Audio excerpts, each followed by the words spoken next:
This is Nightline and I'm Adrian Seet. The top stories. 1 billion ringgit fund to foster new generation of Bumiputra entrepreneurs. And party's constitution amendments. Bersatu MPs to continue support for unity government.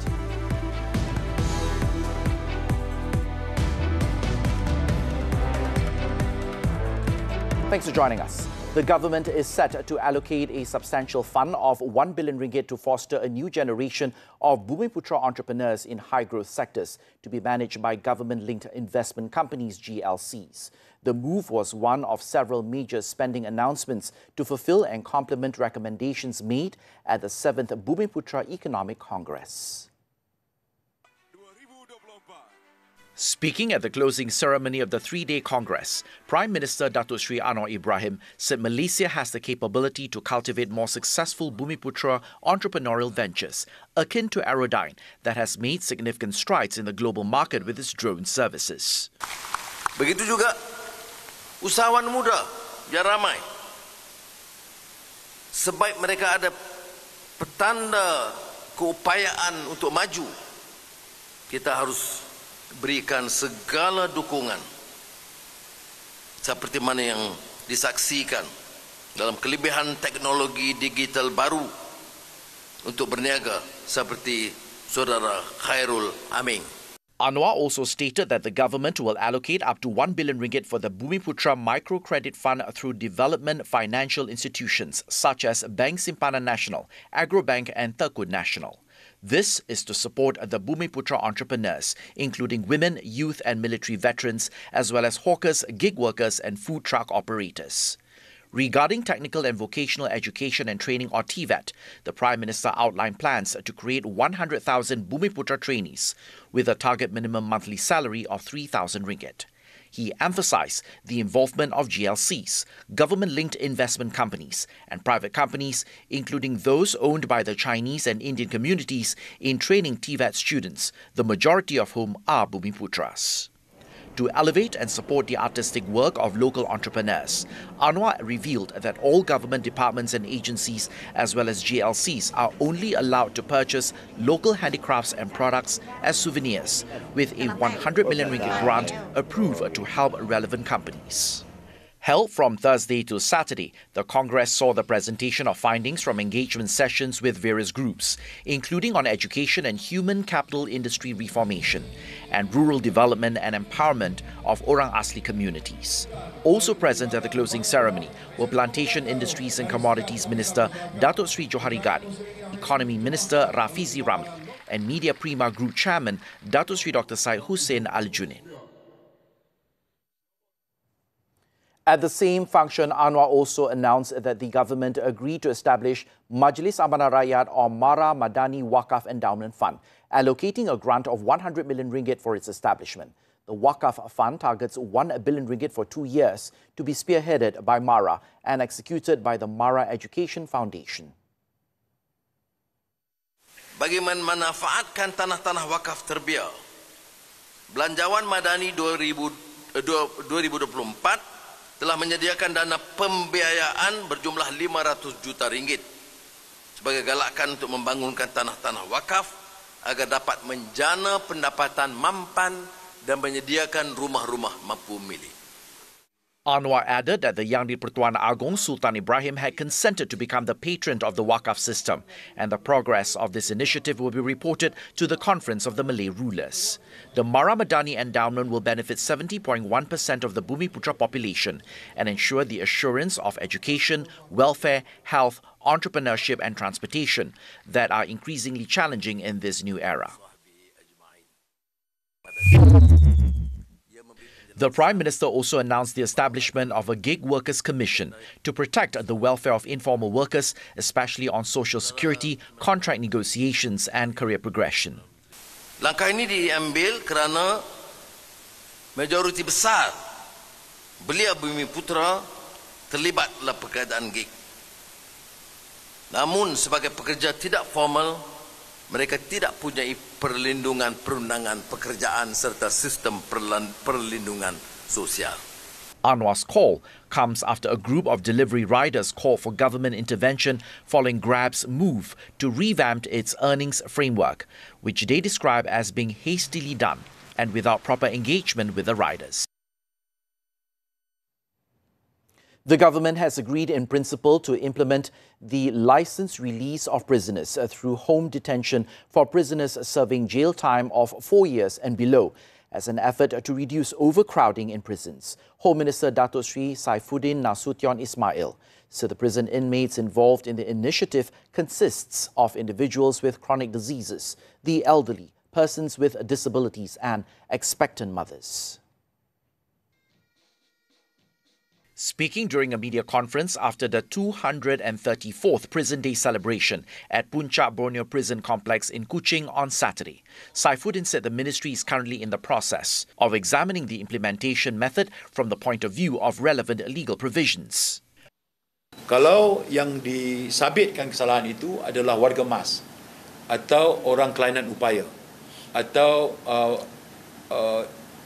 wanita yang mengandung, keadaan-keadaan mereka itu adalah lebih manusiawi kalau kita letakkan mereka di luar, bukan dalam tembok.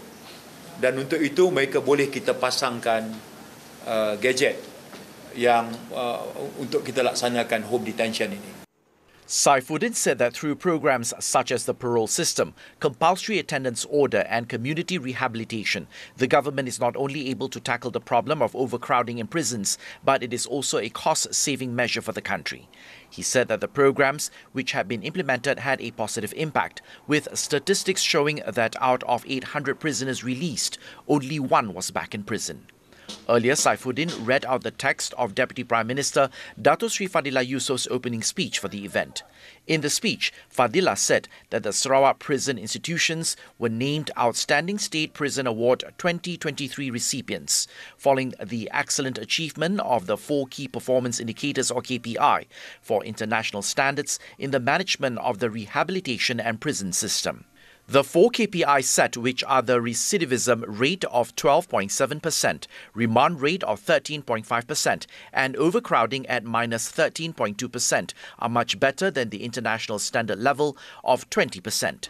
Meanwhile, the rate of incarceration is at 119 per 100,000 population, compared with the international standard of 145 per 100,000 population.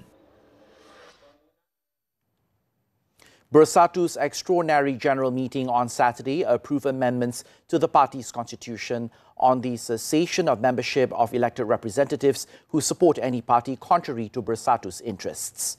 The amendments were made following the decision of 6 of its members who pledged support for Prime Minister Dato Sri Anwar Ibrahim's administration, which, amongst other reasons, were made to ensure the welfare of their constituents.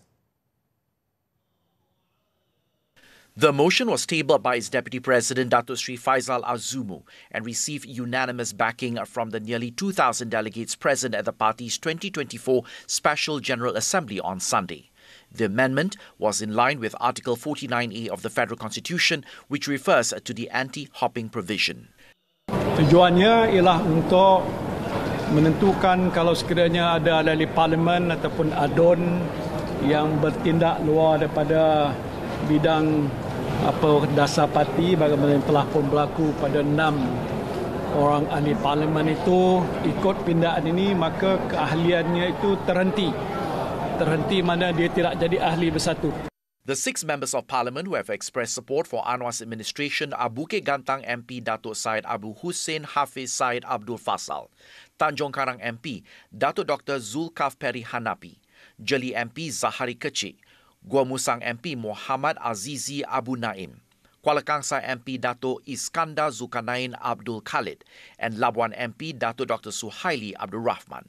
The proposed amendments will need to be submitted to the Registrar of Societies for approval before being immediately enforced. Muhyiddin said the amendments would mean that should the 6 MPs remain their stance in supporting the unity government, they would need to immediately vacate their seats and make way for by-elections to be held.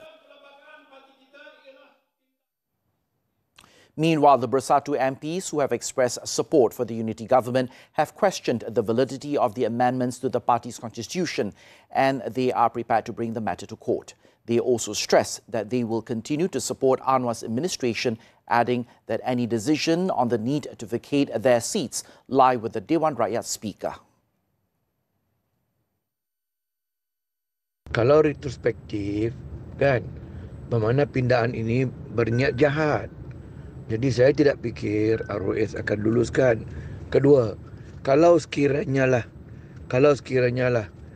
kami ditanya apakah kami menyokong setelah dibuat pindaan, jawapan kami tetap sama, bahawa kami menyokong kerana sokongan diisytiharkan sebelum pindaan.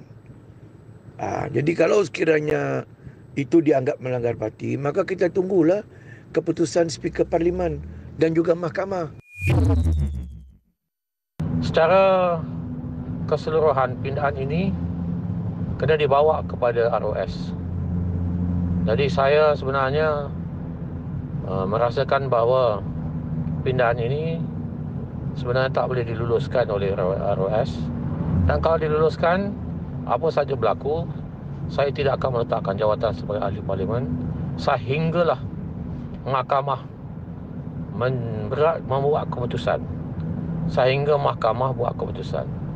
Saya sebagai ahli parlimen Bukit Gantang bersama-sama dengan rakan-rakan yang telah memberikan sokongan kepada Menteri yang ke-10 bertekad tidak akan meletakkan jawatan dan akan challenge di mahkamah apakah pindaan ini boleh dipakai ataupun tidak. Maka mahkamahlah yang akan menentukan apa yang akan berlaku selepas ini. So bagi saya, tambahan ini hanya untuk memberikan kelebihan kepada ahli majlis pimpinan tertinggi untuk mengambil tindakan kepada mana-mana ahli parti yang menentang atau tidak patuh pada arahan parti, maka keahlian mereka terlucut secara serta-merta. Bagi saya, ini tidak mengikat dengan akta lompat parti itu sendiri, dan sekiranya mereka bertindak lebih daripada 10.4, 10.5, 10.6, kita akan serahkan kepada peguam untuk mengambil tindakan yang sewajarnya.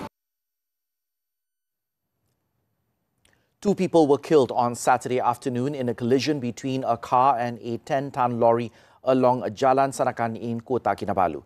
A team from the Sabah Fire and Rescue Department was sent to respond to the incident after receiving a distress call at 12:53 p.m. Keluar. Aduh, bah. Kasih keluar muda.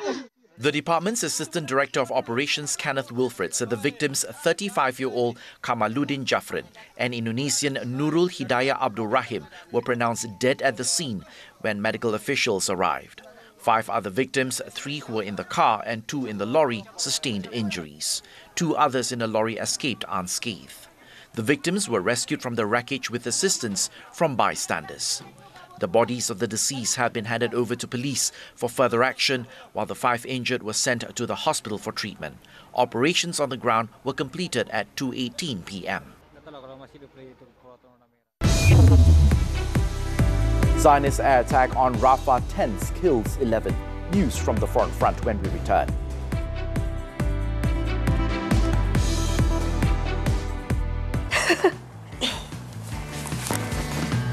Apa yang kelakar sangat tu, Kak? Ni tengah tengok drama baru dekat tonton ni. Macam seronok je cerita ni. Kalau nak tengok kat TV, boleh tak? Boleh je, Mak. Cari aplikasi tonton. Dah jumpa tu, tinggal buat turun je. Dah buka tonton, tekan butang sign in, nanti dia keluar macam ni. Dia ada bagi link. Tapi nak senang, invest je kod QR ni. Masukkan je ID dengan password. Sekarang ni tinggal cari snack dan main drama. Jangan guna jari untuk korek telinga. Jangan taruh apa-apa benda dalam telinga. Telinga sering berdesing, pendengaran kurang jelas. Sekiranya ia adalah ringkas, cukup hanya kami memberikan cucian. Jangan risau, jangkitan telinga boleh dirawat tanpa pembedahan. Jangkitan telinga, diskusinya di Hello Doktor, Ahad 5.30 petang di TV3 dan stream juga melalui Tonton. Menyatukan muzik dan emosi yang menggetarkan jiwa.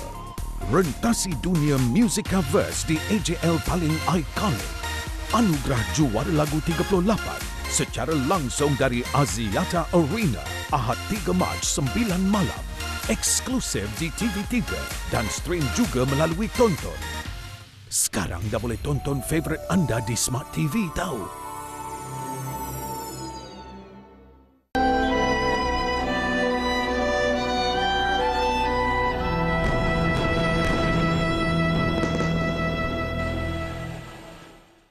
Welcome back.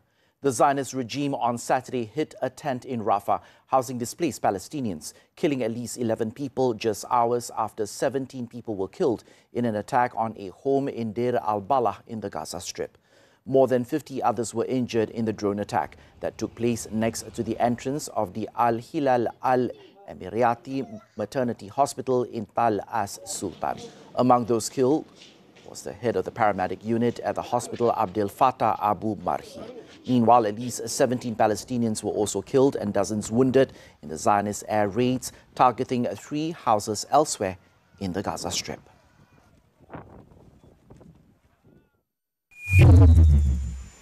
Meanwhile, US President Joe Biden on Friday said he hoped that there would be a ceasefire deal between Israel and Hamas by the month of Ramadan.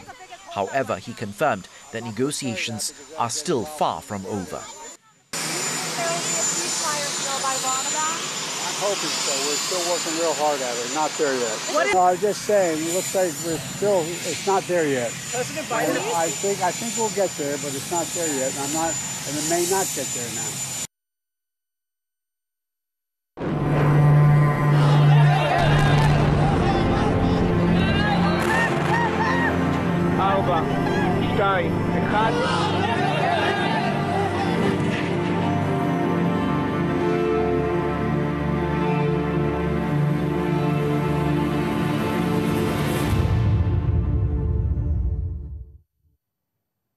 Japan's lower house of parliament passed the government's budget for the coming fiscal year in a rare Saturday session, a win for Prime Minister Fumio Kishida, whose public support has slumped. Now, the bill was also approved at the lower house plenary session later in the day by a majority vote and sent to the upper house.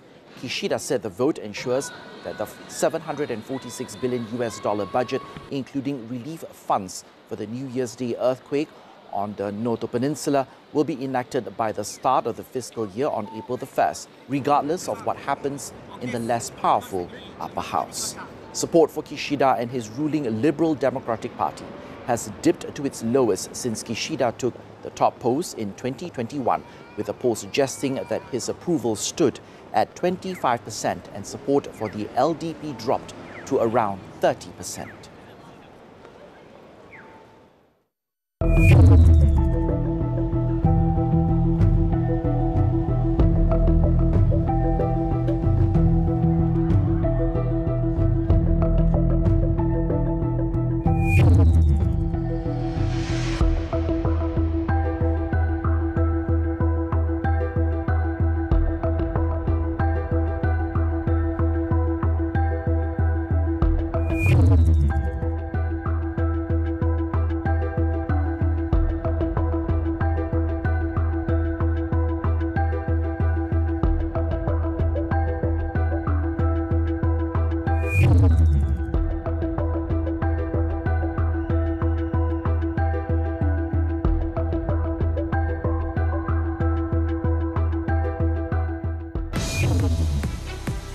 Another disappointing result for Bayern.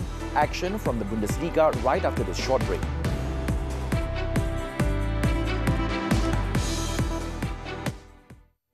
Tugas mencabar bukan halangan untuk golongan wanita serlahkan potensi diri. Tak semua jasad datang dalam keadaan yang sempurna. Yang mencabarnya adalah mungkin nak membiasakan dengan bau. Berani memang penting. Bila nak diet ni, kena ikut 80% pemakanan, 20% lagi exercise. Banyak orang tak tahu saya boleh menyanyikan lagu keroncong. Ini adalah satu pencapaian yang terbaik lah. Nona di TV3 dan stream juga melalui Tonton.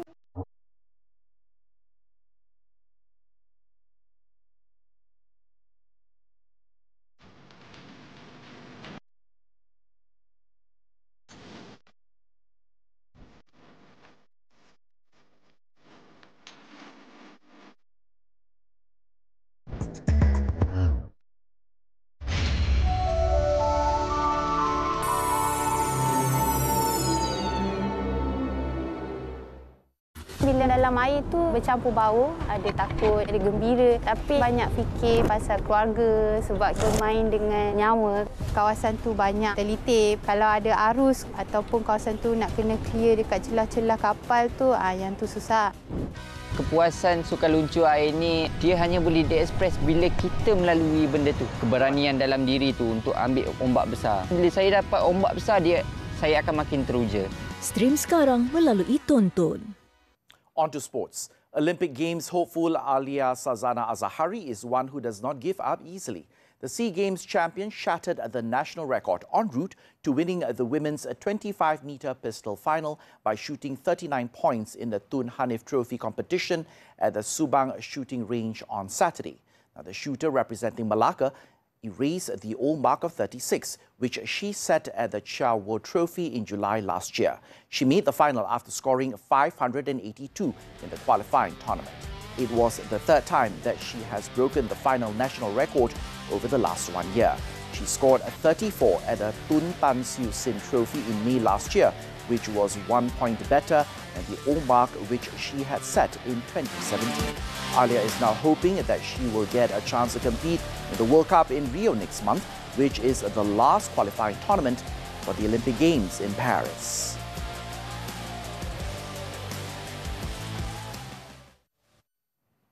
Turning to football, the German Bundesliga. Bayern Munich's fading title hopes suffered another blow as Lukas Höhler scored a late equalizer for hosts Freiburg in a 2-2 draw at the Europa Park Stadion. Freiburg were the first to find the net after Christian Ganter unleashed a half volley from outside of the penalty area that beat Manuel Neuer at the post just after 12 minutes. Bayern, however, drew level in style 13 minutes later thanks to Matthias Tell's beautiful curling effort. The visitors then took the lead in the 75th minute with another brilliant goal. Jamal Musiala beat 3 defenders before scoring from an acute angle.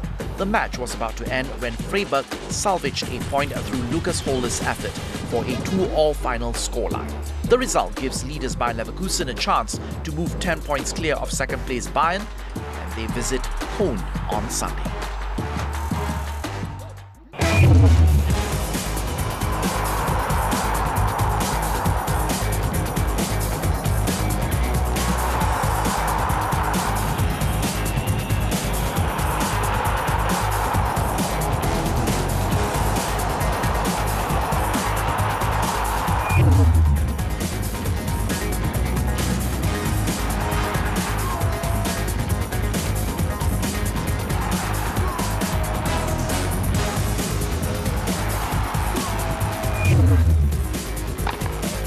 Luego el primer set, 1.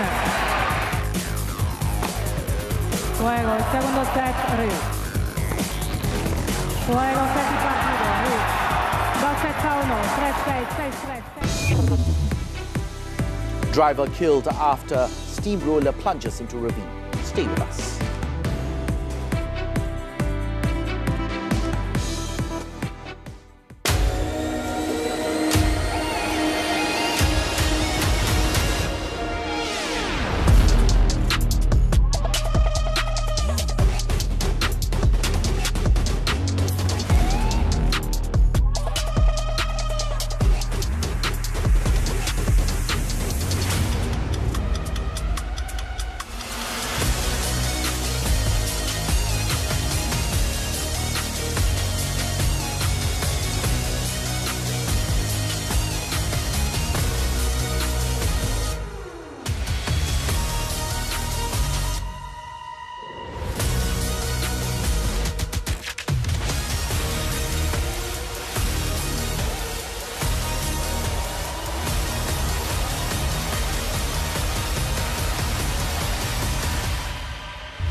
Bila dalam air tu bercampur bau, ada takut, ada gembira, tapi banyak fikir pasal keluarga sebab bermain dengan nyawa. Kawasan tu banyak terlitip. Kalau ada arus ataupun kawasan tu nak kena clear dekat celah-celah kapal tu, yang tu susah. Kepuasan sukan luncur air ni, dia hanya boleh diekspres bila kita melalui benda tu. Keberanian dalam diri tu untuk ambil ombak besar. Bila saya dapat ombak besar, saya akan makin teruja. Stream sekarang melalui Tonton. Welcome back. A 41-year-old steamroller operator died on Saturday after the machine he was operating fell into a ravine at Kampong Ceras Baru. According to the Kuala Lumpur Fire and Rescue Department, the local Indian man was confirmed dead at the scene by Health Ministry personnel. Authorities received an emergency call at 3:07 p.m. before dispatching a FRT truck as well as 10 personnel from the Ceras and Bandar Tun Razak Fire and Rescue stations to the scene at Lot 11, Kampong Ceras Baru. Based on images of the incident shared by the Fire and Rescue Department, the tragedy occurred in a residential area, with the steamroller ending up upside down beside a housing unit. Senior Operations Commander Khairul Azmi Jafar said that fire and rescue personnel had to first extract the victim from a 25-meter deep ravine that the steamroller had plunged into before the victim could be confirmed deceased. The accident also caused minor damage to the structure of a nearby house. The cause of the accident is still being investigated. Before we conclude Nightline, here's a fascinating story on mind over matter. Meet Cody Tan, a stage hypnotist who has been entertaining audiences for more than 15 years. Imagine hypnotizing a person to act like an alien. Well, Tan has actually done that and so much more. FMT's Thivya Raghu has the story. Meet Cody Tan, an ordinary man with an extraordinary talent, mind magic. With more than 15 years of experience as an entertainer, Tan is one of the few stage hypnotists in the country. It all began in the small town of Batu Pahat in Johor, where Tan, then aged 17, found himself fascinated by a friend's simple magic trick. He went on to work part-time at a small magic shop, which was the starting point for him eventually becoming a full-time magician at a resort in Selangor. It was only many years later, however, that he discovered mentalism. It's got to be somewhere around there, 2015 or 2016, I started to be very interested with a particular category of magic tricks, or should I say a particular field of magic, which is known as mentalism. So that's more mind magic. Broadly speaking, mentalism is a performing art in which its practitioners, known as mentalists, appear to demonstrate highly developed mental or intuitive abilities and are seemingly able to influence the perceptions of others. I got very interested with mind magic because it seems like real magic to me. This sparked the birth of his career as a stage hypnotist. Now 32 and having performed in various countries in front of large crowds, Tan has countless memorable stories. This mom who came for the show, apparently she brought her kids. Her kids are all like, probably 20s or something. She went up and then very quickly she was hypnotized. And then there's this part where I asked her to imagine she's an alien. And then she opened her eyes and she started to just gibber and just talking nonsense. And she's like entertaining herself. The louder she goes, the more weird the way she talks and all that. There were the other parts where I got the whole stage of people to visualize that everybody from the audience, there were about 100 plus of them, they were all naked. So, well, of course they were not naked, but they thought they were naked. So people opened their eyes and they got shy and they closed their eyes. For Tan, the appeal of magic is rather straightforward. I love the idea that magic does question people's common belief. One of the greatest magicians once said that the reason that you feel that magic is amazing is because it brings you back to a childhood moment. And despite his experience, Tan says he still contemplates the true nature of hypnosis. Is it actual mind control or is it purely psychological? Whatever the case, he hopes that his mind